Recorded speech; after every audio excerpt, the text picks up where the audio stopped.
A few short years ago, the Commonwealth of Massachusetts was a leader in the field of enlightened penology. Today, this state lags far behind many other states.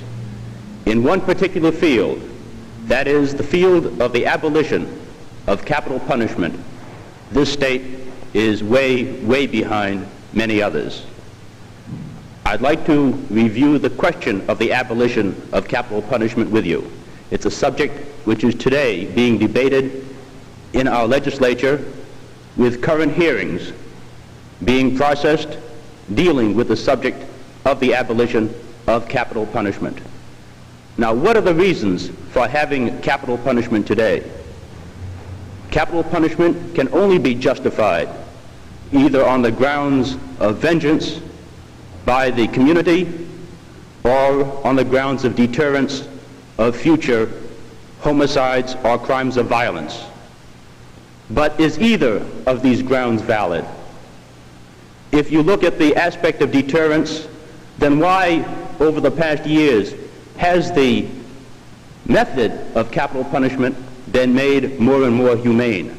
If we wish to deter, why not make it even more cruel than it is today? How about going back to boiling in oil, or burying a person alive, or burning at the stake? Certainly, there is a greater element of deterrence in that type of punishment than there is in the so-called humane type we have today, the electric chair, hanging, or in some states, the gas chamber. And from the aspect of vengeance, who is really interested in vengeance? The person who is the subject of the homicide is not around to be revenged. Does the community really want vengeance? In Massachusetts, which has capital punishment on the books, there has been no taking of life by the state since 1947. And what good is it to have on the books a threat of punishment which is never actually enforced?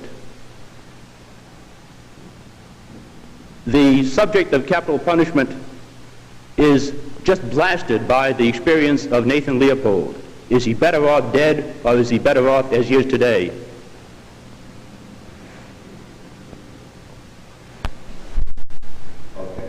Is Nathan Leopold a more valuable member of society today as a medical technical assistant in a hospital in Puerto Rico, or would he have been more valuable if some 30-odd years ago he was sent to death? The whole subject of capital punishment is one that reeks of brutality today. It's outmoded. It reeks of a history dating back to the Bible and an eye for an eye and a tooth for a tooth. What we need today is not the punishment to fit the crime, but the punishment to fit the criminal. Our legislature is today considering statutes to abolish capital punishment in Massachusetts. Your support in favor of such a statute to abolish capital punishment is needed, and your support of the abolition should be communicated to your state legislators.